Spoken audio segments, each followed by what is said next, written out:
Have you ever noticed how quickly people can change once they stop valuing you? The woman who once answered your messages immediately now takes hours or days to reply. The woman who once made time for you now treats your attention as something she can take for granted. And the hardest part isn't always her behavior, it's your reaction to it. Most men don't lose themselves because a woman stopped valuing them. They lose themselves because they respond the wrong way. They chase harder, they explain more, they become more available. They give more time, more energy, and more patience, hoping that if they just try a little harder, things will go back to how they used to be. But more often than not, the opposite happens. The more they pursue, the less respected they become. The more they seek validation, the less valuable they appear. And before they realize it, they're no longer fighting for the relationship. They are fighting to keep their dignity. Marcus Aurelius once wrote, "Waste no more time arguing about what a good man should be. Be one." At first glance, this quote seems unrelated to relationships, but in reality, it speaks directly to moments like these. When someone stops valuing you, the temptation is to argue, persuade, explain, defend, or prove yourself. You want them to understand your worth. You want them to see what they're losing. But the Stoic path points in a different direction. It reminds us that our value is not something we establish through endless explanations. It is revealed through our actions, our standards, and our willingness to walk in alignment with our self-respect. A good man does not beg to be appreciated. He does not negotiate for basic respect, and he does not abandon himself in order to keep someone else. In this video, we'll explore 6 smart ways to respond when women don't value you. Not to manipulate anyone, not to play games, and not to win someone back, but to help you protect your dignity, strengthen your self-respect, and respond with the kind of calm strength that no rejection, no disrespect, and no disappointment can take away. Let's begin with the first way, a lesson that could save you years of frustration and heartache. Way number 1. Stop rewarding disrespect. There is a dangerous habit many men fall into the moment a woman feels pulling away. Instead of stepping back and paying attention to what is happening, they do the exact opposite. They invest more. They send longer messages. They become more available. They offer more understanding. They make more excuses for behavior they would never have accepted in the beginning. And without realizing it, they start rewarding the very treatment that is hurting them. A woman cancels plans at the last minute. You immediately reschedule. She gives short, uninterested replies. You try even harder to keep the conversation alive. She stops making effort. You double yours. At first, it feels like loyalty. It feels like patience. It feels like commitment. But often it is something else entirely. It is fear. Fear of losing the connection. Fear of being replaced. Fear that if you stop trying, the relationship will disappear. Epictetus once said, "No man is free who is not master of himself." This quote reminds us that true freedom begins when our actions are guided by principles rather than fear. If every decision you make is driven by the fear of losing someone, then that person has already gained more control over your life than they should have. And that is exactly what happens when you continue rewarding disrespect. Your behavior stops being a reflection of your values and becomes a reaction to your anxiety. The problem is that people learn from what we tolerate, not from what we say, not from what we complain about, not from what we secretly wish would change. They learn from what we repeatedly accept. When someone consistently receives your time, attention, and emotional investment, regardless of how they treat you, they quickly learn a simple lesson. Nothing is required of them. There is no incentive to improve, no reason to reflect, no consequence for taking you for granted. This is why many men become trapped in a frustrating cycle. The worse they are treated, the harder they try. And the harder they try, the less they are appreciated.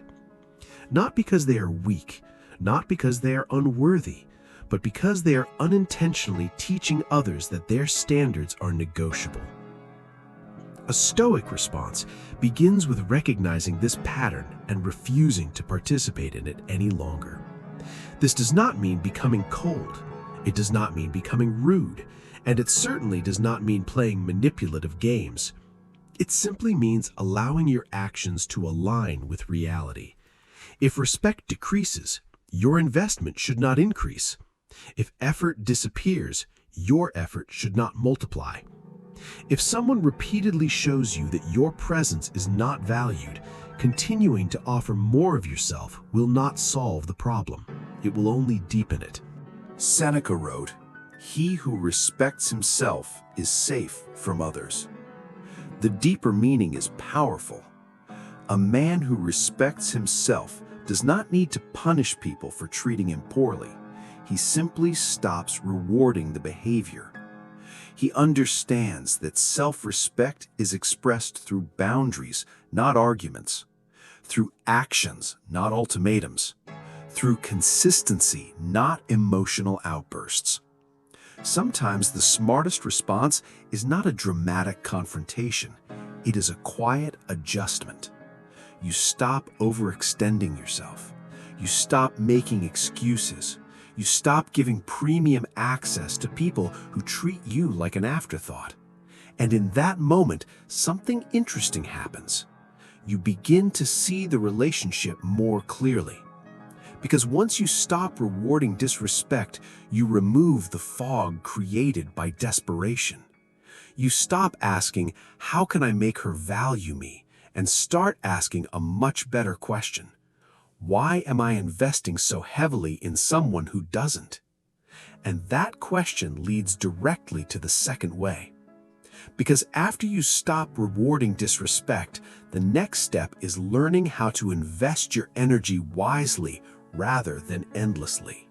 Way number 2, match her investment. One of the fastest ways to lose yourself in a relationship is to keep giving at a level that is no longer being returned. Many men believe that if they continue showing enough patience, loyalty, and consistency, the other person will eventually recognize their value and respond in kind. But relationships rarely work that way. When effort becomes one-sided, more effort is usually not the solution. It's often the problem. Think about how many men find themselves trapped in this pattern. They're always the first to text, always the first to make plans, always the first to apologize, always the one trying to keep the connection alive. Meanwhile, the woman contributes less and less, yet somehow receives more and more attention. The imbalance grows slowly, so slowly that many men don't notice it until they're exhausted. By then, they aren't participating in a relationship anymore, they're carrying one. Marcus Aurelius wrote, "If it is not right, do not do it. If it is not true, do not say it." At first, this may sound like advice about morality, but it also applies to relationships. Because when someone is no longer investing in you, pretending otherwise is not truthful. Continuing to act as though the relationship is balanced when it clearly isn't means ignoring reality. And Stoicism begins with reality, not wishes, not fantasies, not potential, reality. The reality is that effort reveals interest, attention reveals priorities, investment reveals value. People can say many things, but their actions almost always tell the truth. This is why matching her investment is such a powerful response. Not because it is a tactic, not because it is designed to make her miss you, and not because it is some dating strategy found on the internet. It is powerful because it restores balance between your actions and the reality in front of you. If she texts occasionally, stop acting like you're in a relationship that requires constant communication. If she rarely makes time for you, stop rearranging your entire schedule for her convenience. If she invests little, stop investing everything. This isn't punishment, it's accuracy. Unfortunately, many men hear this advice and immediately worry that they will seem cold or uncaring, but there is a profound difference between caring and over-investing. A mature man can care deeply while still maintaining standards. He can remain kind without becoming available on demand. He can remain interested without making someone the center of his universe. Seneca wrote, "Associate with people who are likely to improve you." Most people interpret this as advice about friendships, but the principle extends to every important relationship in life. Healthy relationships encourage mutual growth, mutual effort, mutual respect. When one person continuously gives while the other continuously receives, neither person grows. One becomes entitled, the other becomes depleted, and that dynamic eventually damages both. Matching investment forces you to stop living in hope and start living in truth. And while truth can be uncomfortable, it is also incredibly freeing. Because once you stop carrying the entire relationship on your shoulders, you finally discover whether there was ever another person carrying it with you. And that discovery leads naturally to the third way. Because after matching her investment, the next challenge is learning something many men struggle with: how to create space without fear and allow the truth to reveal itself. Way number 3, create space for clarity. One of the hardest things for most men to do when they feel a woman pulling away is nothing. Not because they don't know what is happening. Deep down, they usually do. They notice the delayed replies, the declining enthusiasm, the reduced effort, the emotional distance. But instead of stepping back and observing the situation, they rush in and try to fix it. They ask more questions, they seek more reassurance, they initiate more conversations. They push for answers before the other person has had a chance to reveal them through their actions. And in doing so, they often create even more confusion. The truth is that clarity rarely comes from pressure. It comes from space. When you constantly pursue someone for answers, they can hide behind words. They can make promises. They can offer explanations. They can tell you exactly what you want to hear. But when you create space, words become less important. Actions become impossible to ignore. Epictetus wrote, "First, learn the meaning of what you say, and then speak." Most people interpret this as advice about wisdom and communication, but there is another lesson hidden within it. Before demanding explanations from others, learn to understand what their behavior is already saying, because behavior often speaks long before words do. A woman may tell you she's interested, but does she make time for you? She may say she values the relationship, but does she contribute to it? She may insist that everything is fine, but do her actions reflect that reality?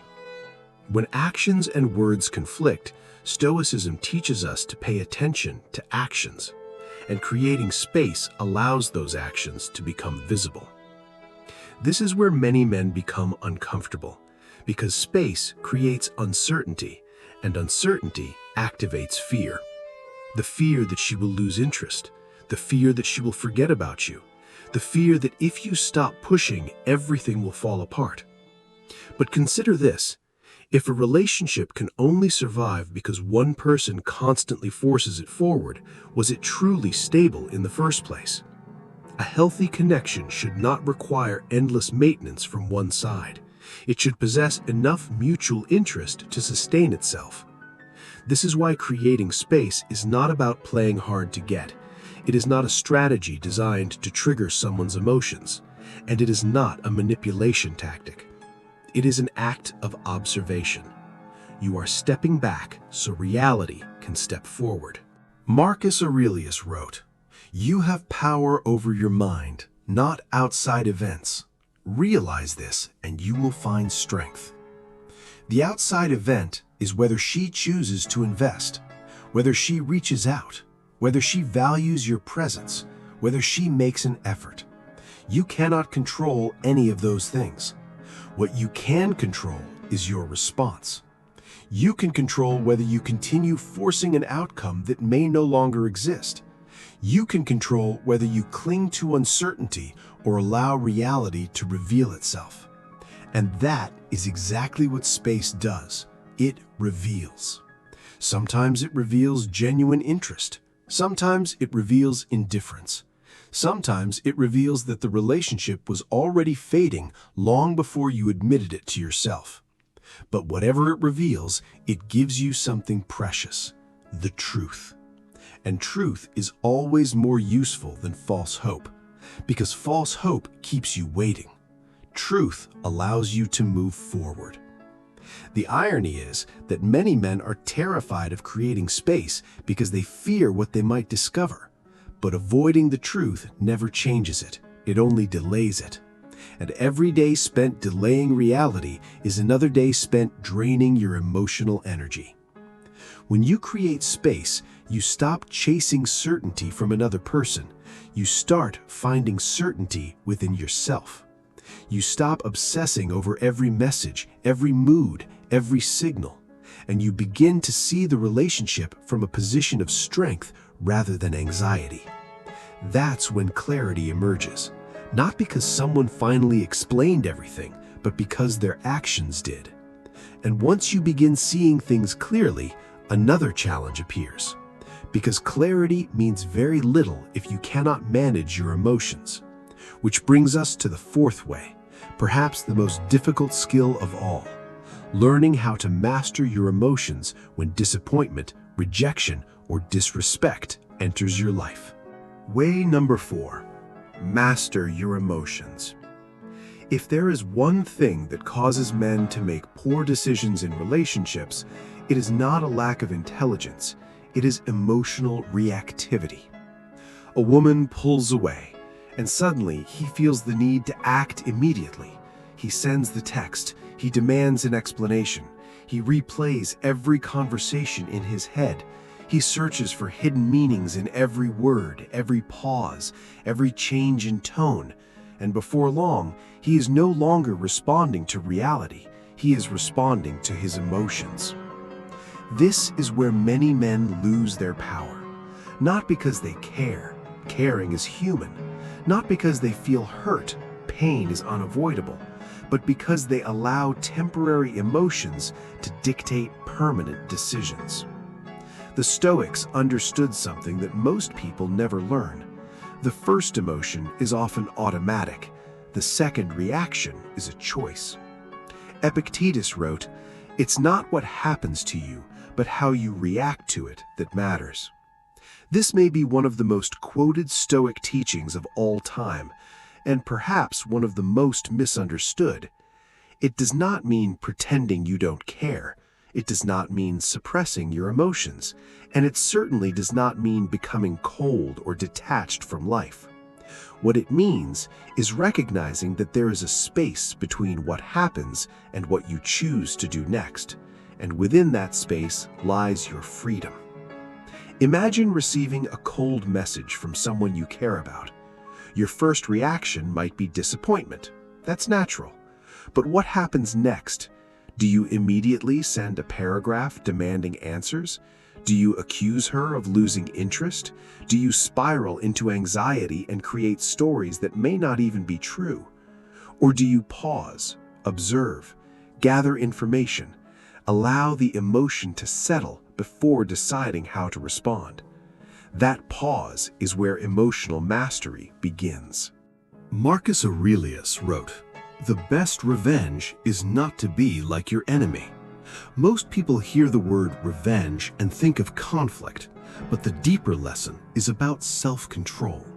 When someone becomes distant, disrespectful, or dismissive, it is easy to mirror their behavior, to become bitter, to become resentful, to become someone you wouldn't normally be. But every time you allow another person's behavior to control your emotional state, you hand them influence over your character, and nothing is more expensive than that.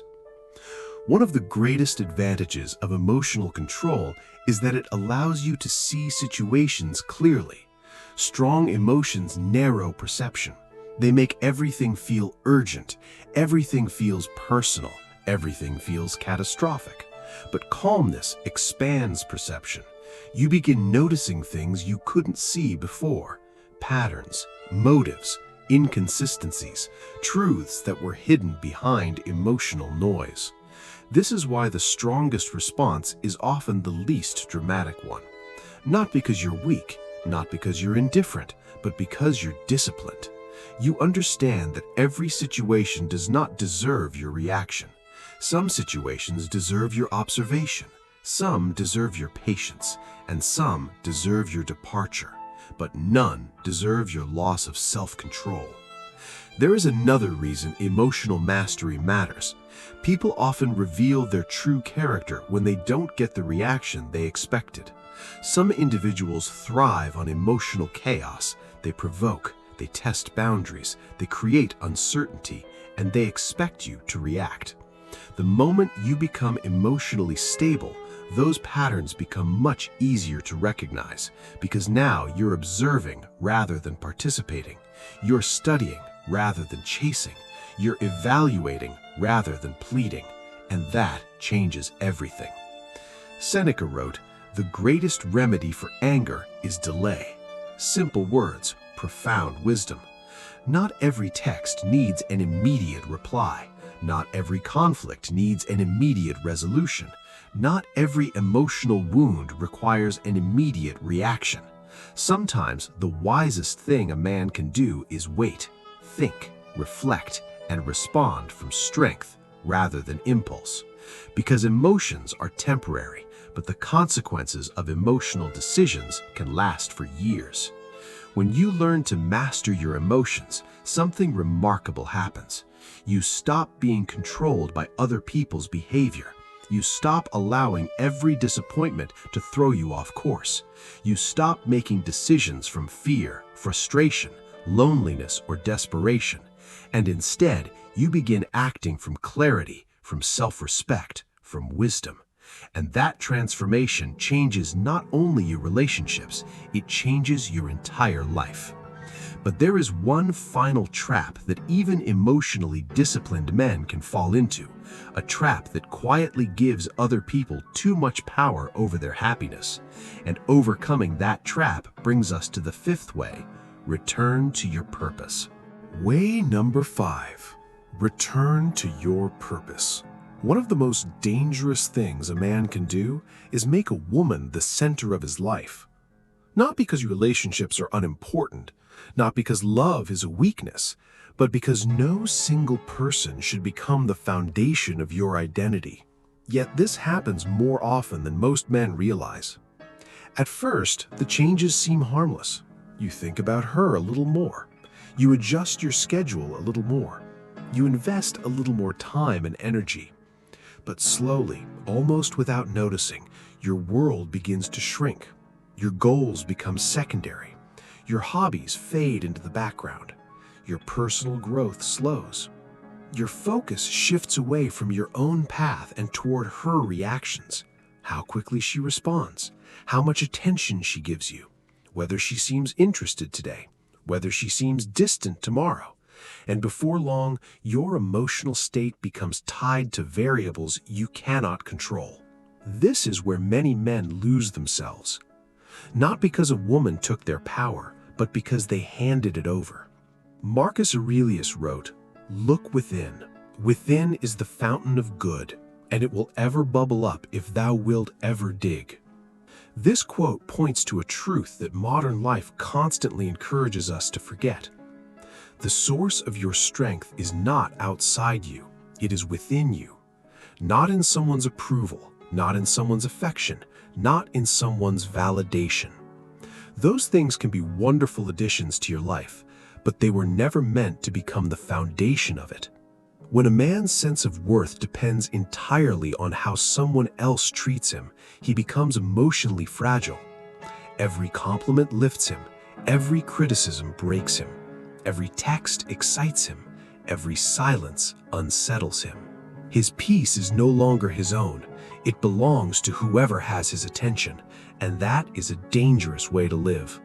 This is why returning to your purpose is such a powerful response when a woman stops valuing you.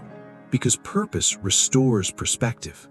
It reminds you that your life is larger than a single relationship, larger than a single disappointment, larger than a single person's opinion of you. Seneca wrote, "As long as you live, keep learning how to live." A purposeful life is a growing life. There are skills to develop, goals to pursue, habits to strengthen, challenges to overcome, a body to care for, a mind to sharpen, a future to build. And when you become deeply engaged in these pursuits, something remarkable happens. You stop obsessing over who isn't choosing you, because you're too busy choosing yourself. That doesn't mean you stop caring about relationships.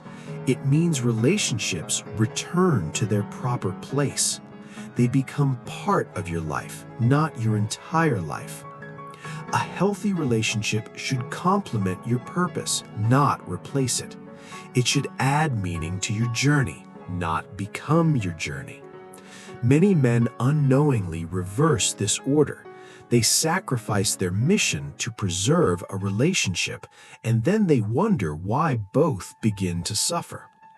The truth is that purpose creates attraction in many forms, not merely romantic attraction, but respect, confidence, stability, direction. People are naturally drawn to individuals who have a meaningful life beyond seeking approval. And perhaps more importantly, purpose protects you from desperation. When your days are filled with growth, discipline, and meaningful work, you no longer feel compelled to cling to anyone who treats you as optional.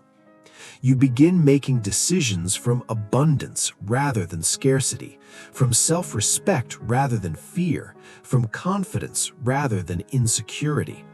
And that changes the entire dynamic. Because now, whether someone stays or leaves, your life continues moving forward. Your goals continue, your growth continues, your mission continues. You remain rooted, stable, whole. But there is one final lesson that ties everything together.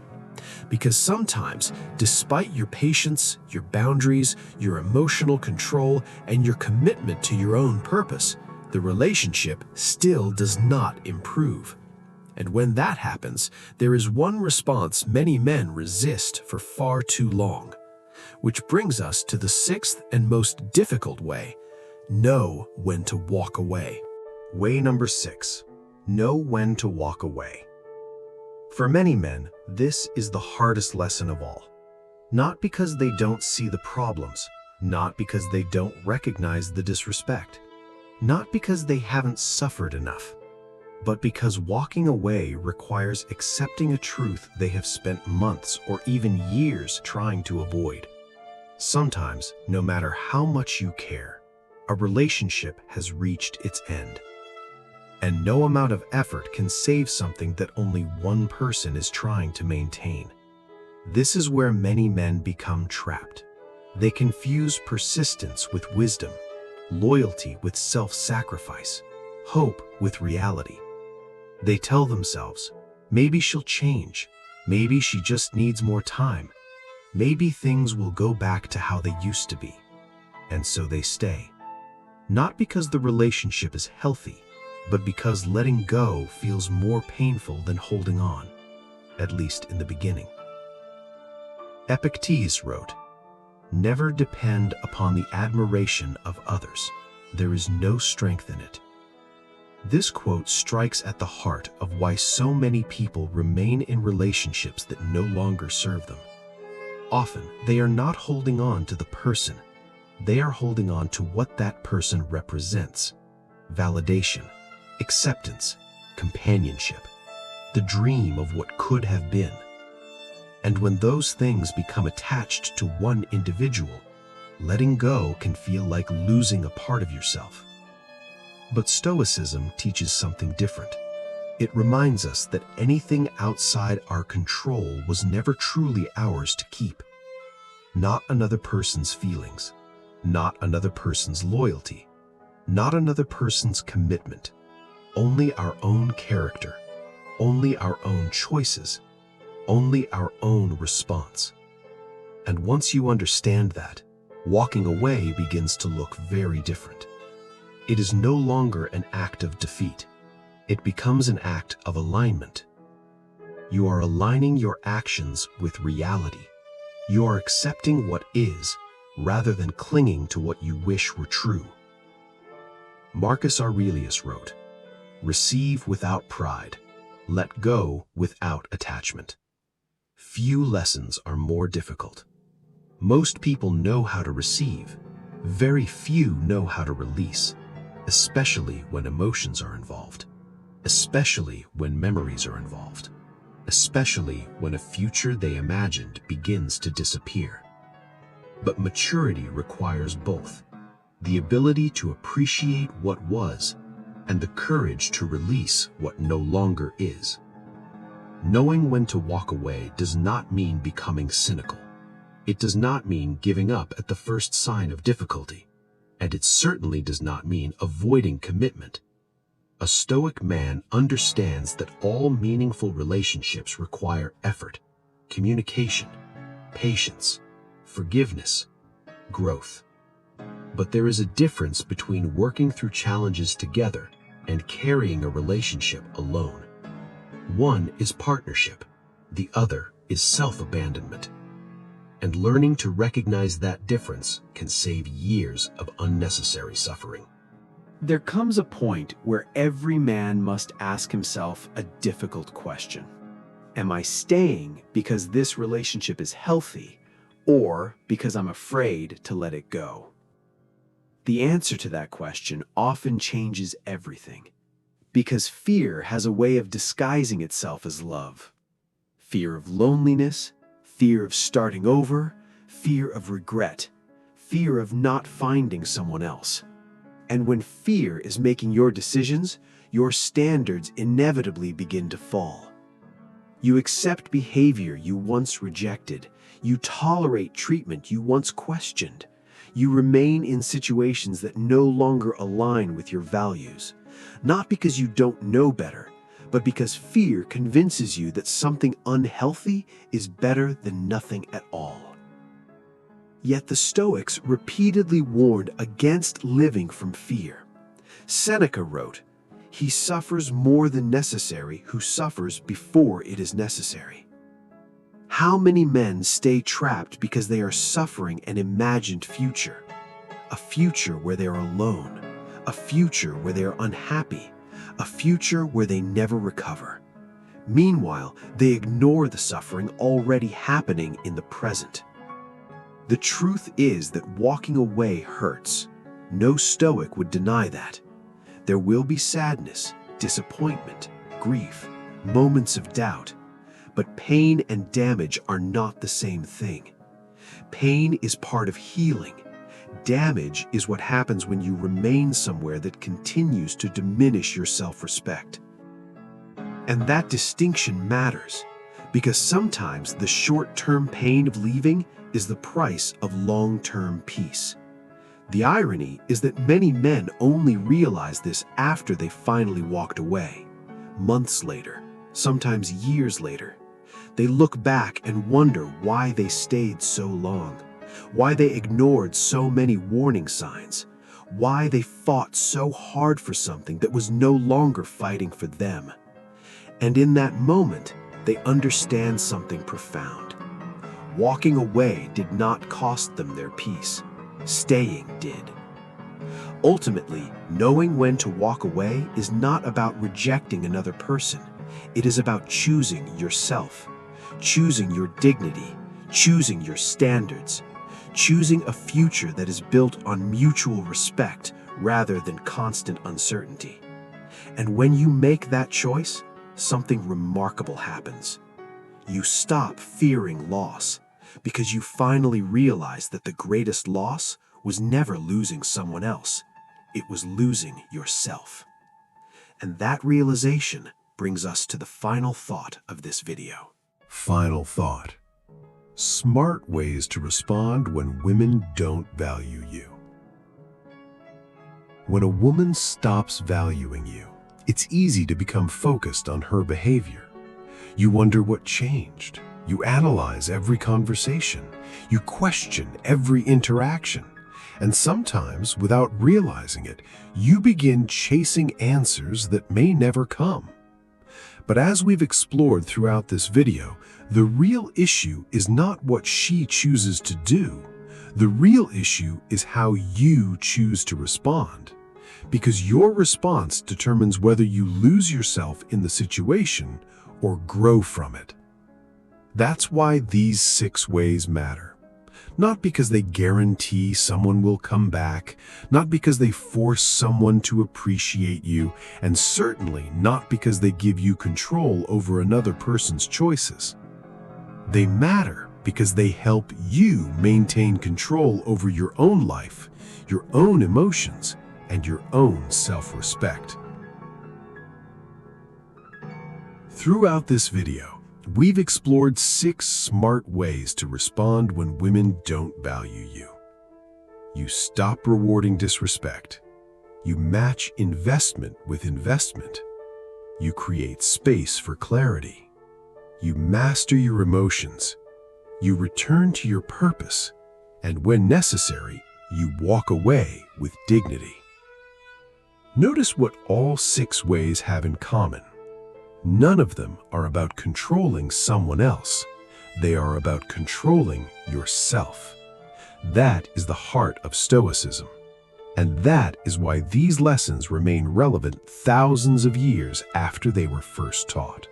Epictetus once wrote, "The chief task in life is simply this, to identify and separate matters so that I can say clearly to myself which are externals, not under my control, and which have to do with the choices I actually control." Perhaps no quote captures the essence of this entire video better. Whether a woman values you or not is ultimately outside your control. Whether she stays, leaves, invests, withdraws, appreciates you, or takes you for granted, those are her choices. But how you respond is yours, and that distinction changes everything. Because the moment you stop trying to control other people's behavior and start focusing on your own standards, your own actions, and your own character, you reclaim your power. The truth is, everyone will eventually encounter people who fail to appreciate them. That is part of being human. But not everyone learns the lesson hidden inside that experience. Some become resentful, some become desperate, some spend years chasing validation from people who were never willing to give it. But others choose a different path. They use disappointment as a teacher. They use rejection as a mirror. They use adversity as an opportunity to strengthen their character. And in doing so, they become stronger, calmer, and far more difficult to shake. Because once you understand your value, you stop trying to convince others to see it. You simply live in a way that reflects it. Thank you for watching Iptic Stoic Wisdom today. So here's a question I'd like you to think about.